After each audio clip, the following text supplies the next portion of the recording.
Assalamualaikum warahmatullahi wabarakatuh. Alhamdulillah rabbil alamin, wassalatu wassalamu ala asyrafil anbiya'i wal mursalin wa ala alihi wa sahbihi ajma'in. Qala rabbi shrah li sadri wa yassir li amri wa hlul 'uqdatam min lisani yafqahu qawli. Amma ba'd. Apa khabar anak pelajar tahun 3 Ibnu Taimiyah? Diharapkan semuanya dalam keadaan baik, dalam keadaan sihat walafiat di samping keluarga yang tercinta.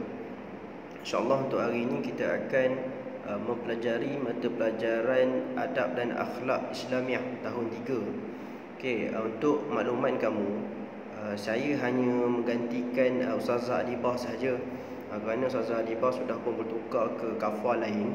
Jadi untuk mata pelajaran Adab dan Akhlak Islamiah tahun 3 ni saya akan pegang, saya akan ajar buat sementara waktu sebelum ada berganti ustaz ataupun ustazah yang baru. Jadi tanpa melengahkan masa lagi, pada hari ini kita akan pergi kepada adab melayan tetamu. Kamu boleh tengok untuk bermula dengan muka surat 17.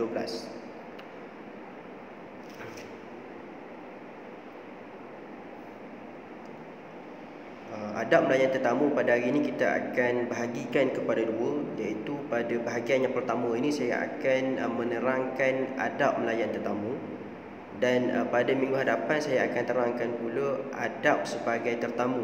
Jadinya hari ini kita belajar macam mana kita nak melayan tetamu. Pada minggu akan datang saya akan ajar pula bagaimana adab kita sebagai seorang tetamu. Maksudnya kita pula jadi tetamu, macam mana pula perangai kita, macam mana pula adab kita. Jadi kita pergi muka surat seterusnya, muka surat 18. Untuk muka surat 18 tu dia kata apa? Baca dan fahami. Yang pertama, tetamu ialah orang yang datang berkunjung ke rumah kita, sama ada dijemput atau tidak. Jadi itu adalah maksud tetamu.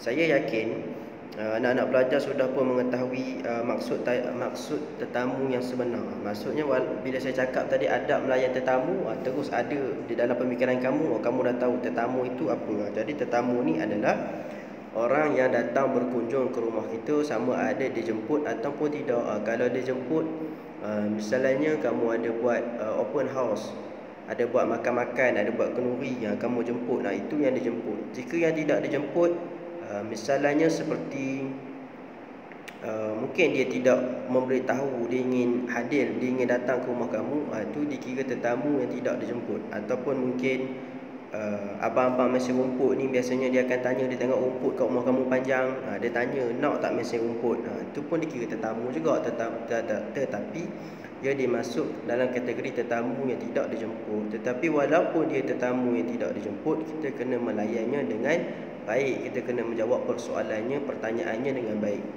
Kita tengok nombor 2, memuliakan tetamu, masih lagi muka surat 18 ya. Nombor 2, memuliakan tetamu sangat dituntut dalam agama Islam. Jadi Islam ni agama siapa? Agama kita lah, agama kita semua, yang saya yang dalam video ni, kamu yang tengok video ni, kita adalah agama Islam. Jadi Islam ni memuliakan tetamu sangat dituntut. Islam ni dia mengalakkan, dia menganjurkan kita ni supaya melayani tetamu dengan baik. Islam menyuruh kita melayan tetamu dengan baik.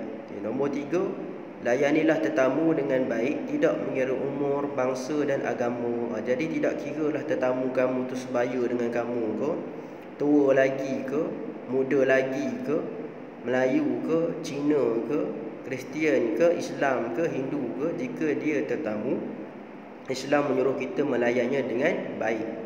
Kita tengok pula yang dalam kotak tu, sabda Rasulullah SAW. Jadi bila sabda Rasulullah SAW ni adalah datangnya daripada riwayat Bukhari, datangnya daripada hadis ya. Potongan hadis tu berkata, waman kana yu'minu billahi wal yaumil akhir fayukrim taifah. Maksudnya apa? Maksudnya, dan sesiapa yang beriman kepada Allah dan hari akhirat, maka hendaklah dia memuliakan tetamu. Jadi Nabi kata apa? Jika dia nak sesiapa yang beriman kepada Allah dan hari akhirat, maka hendaklah dia memuliakan tetamu. Jadi jika nak berjaya dunia, nak berjaya akhirat, kena melayani tetamu. Kerana baginda Nabi sendiri pun dia melayan tetamu dengan baik. Nabi tidak kiralah tetamu itu Islam ke, kafir ke, tua ke muda ke, dia memang suka orang datang rumah dia tetap suka orang menziarahi dia, dan dia layan tetamu dengan baik. Okey, jadi ada gambar kecil tu dekat muka surat 18 tu, dia kata apa, layan tetamu dengan baik. Tetamu mesti dihormati, iaitu lukisan gambaran macam mana tuan rumah menyambut tetamu. Kita pergi muka surat, kita bertukar pula pada muka surat 19. Untuk muka surat 19 tu adab melayan tetamu. Apa dia adab melayan tetamu? Macam mana cara kita nak melayan tetamu? Okay, kita tengok kat situ muka surat 19 tu, sambut kedatangan tetamu. Okay, yang pertama, menjawab salam tetamu. Jadi tetamu ni, kalau tetamu kita beragama Islam, sudah pasti dia akan bagi salam terlebih dahulu. Jadi apabila dia bagi salam, Assalamualaikum, jadi kamu kena jawab Waalaikumsalam, kerana jawab salam itu wajib. Yang kedua, membuka pintu apabila diketuk. Tak kira lah tetamu tu ketuk ke, tetamu tu tekan loceng ke. Macam rumah kamu di sekitaran Kota Sas ni, kebanyakannya ada loceng. Jadi segeralah buka pintu. Jangan kamu dera dia pula, saja je suruh dia tekan loceng lama-lama, saja je kamu suruh dia ketuk pintu banyak kali sampai merah dah jari tu, kamu saja tak nak buka nak. Jangan macam tu. Bila dengar terus buka, dah tengok siapa. Okay, yang ketiga, bersalaman dengan tetamu. Okey, jadi jika ada tetamu datang, bersalamanlah dengan dia. Yang lelaki salam dengan yang lelaki, yang perempuan salam dengan perempuan. Tetapi jika tetamu yang datang tu atuk kita ke, nenek kita ke, tak ada masalah lah jika nak bersalaman, kerana kita mahram. Kalau yang bukan mahram tu, contoh, sebagai contoh, kamu sepupu perempuan, tak perlulah salam kalau kamu lelaki. Kalau kamu perempuan, tidak perlulah bersalaman dengan sepupu lelaki. Jadi bersalaman dengan sesama jantina sahaja. Maksudnya kalau lelaki salam dengan lelaki, perempuan salam dengan perempuan. Tetapi kalau ahli keluarga,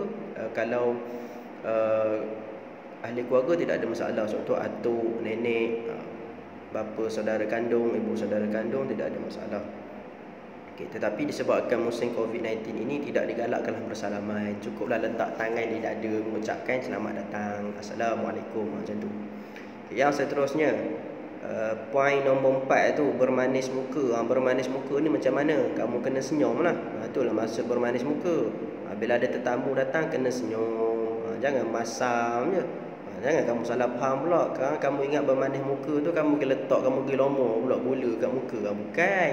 Itu nak suruh semut gigit muka. Yang ni bermanis muka ni senyuman, memberikan senyuman. Okey. Yang seterusnya adalah bertanya khabar. Okey, kamu bila ada tetamu datang, kamu tanyalah khabar pada dia. Apa khabar makcik? Apa khabar pakcik? Sihat? Apa khabar? Apa khabar bang? Apa khabar kakak? Sihat? Bertanya khabar. Itu cara kita melayan tetamu, cara kita menyambut tetamu. Poin yang seterusnya lagi, masih lagi muka surat 19, menjemput tetamu masuk ke dalam rumah. Jadi jika ada tetamu datang, tetamu yang kamu kenali lah khususnya. Kalau tetamu yang kamu tidak kenali, kamu ajak masuk rumah, bahaya. Takut perampok. Habis barang mak kamu, barang ayah kamu dicurinya. Dengan kamu pun diculik sekali. Jadinya menjemput tetamu masuk ke dalam rumah ni, jika tetamu tu orang yang kamu kenali, jemputlah dia masuk ke rumah. Yang seterusnya, bersifat ikhlas dan berlapang dada. Jadi bila tetamu datang, kamu kena ikhlas menerima dia, kedatangan dia. Janganlah sebenarnya macam, ni hari Sabtu orang nak tengok kartun, time macam ni lah dia nak datang. Jangan macam tu. Kita kena ikhlas kerana tetamu yang datang membawa rahmat. Yang seterusnya adalah yang terakhir bagi muka surat 19. Sediakan tempat duduk yang selesa dan bersih. Jadi bila tetamu datang, bawalah dia ke ruang tamu kamu tu yang cantik-cantik, yang ada sofa empuk-empuk, yang ada TV besar tu. Bawalah dia duduk kat situ. Janganlah bawa dia pergi ke bilik tidur, janganlah bawa dia pergi ke jamban.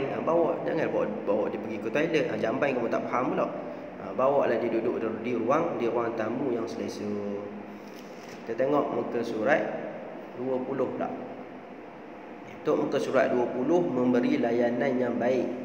Apa dia cara memberi layanan yang baik? Apa yang dikatakan memberi layanan yang baik? Yang pertama, sediakan jamuan yang termampu. Maksudnya bila ada tetamu datang, sekurang-kurangnya bagilah air, air Milo ke, air teh ke. Kalau ada biskut, bagi biskut. Tapi kalau kamu jamu lebih lagi, KFC ke pizza ke, lagi baik. Sekadar yang termampu. Yang kedua, tidak bermegah dan riak. Maksudnya bila ada tetamu datang ke rumah kamu, kamu jangan belagak pula. Mentang-mentang lah rumah kamu besar, aircon semua tempat ada aircon, sampai dalam toilet pun ada aircon. Jangan belagak pula. Itu tidak disukai oleh oleh tetamu, dan juga Islam pun melarangnya, mencegahnya.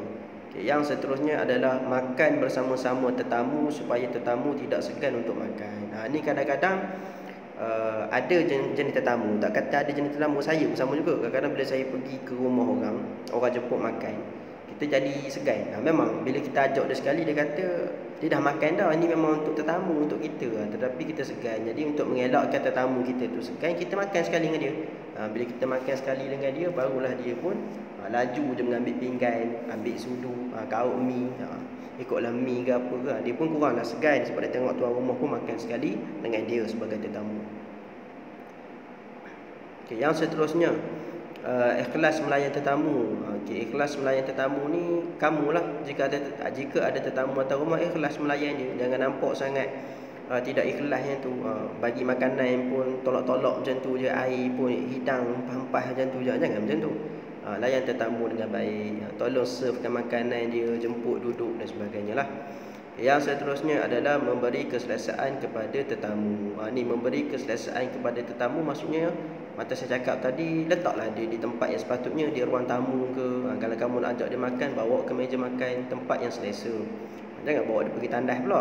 Tapi kalau dia nak pergi tandas, tak apalah, tunjuklah ke tandas. Ini tak dia datang-datang tiba-tiba kamu bawa dia ke dalam tandas. Jangan gitu. Yang seterusnya adalah tempoh layanan sebagai tetamu hendaklah dalam masa 3 hari. Ini Islam menyarankan kita, di mana kalau kita nak layan tetamu ni dalam masa 3 hari saja. Kalau lebih bergantung pada kita lah. Kalau kita reda, kalau kita suka orang datang rumah kita, lebih 3 hari tak ada masalah. Tetapi dalam Islam ni limit kita melayan tetamu di rumah 3 hari sahaja. Yang seterusnya adalah layanan istimewa selama sehari semalam. Kalau dia bermalam rumah kamu sebagai tetamu, maksudnya dia tetamu, dia bermalam di rumah kamu, kamu kena layan dia betul-betul.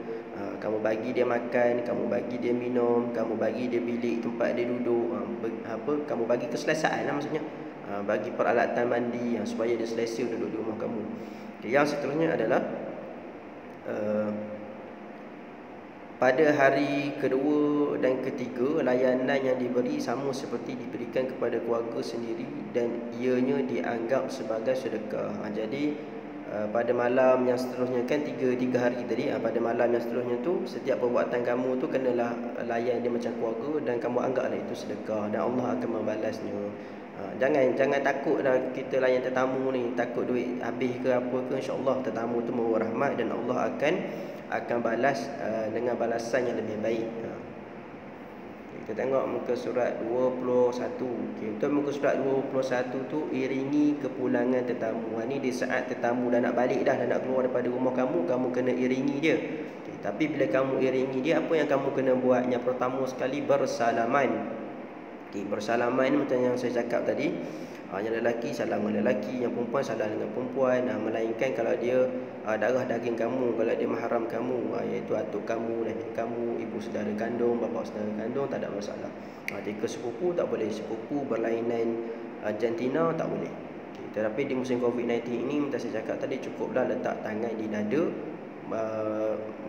tanda ganti bersalaman lah, letak tangan kat dada macam tu. Yang kedua adalah bermanis muka. Sama juga, tetamu datang tadi kita senyum, dia nak balik pun kita senyum. Jangan duk masam muka tu, senyum sikit.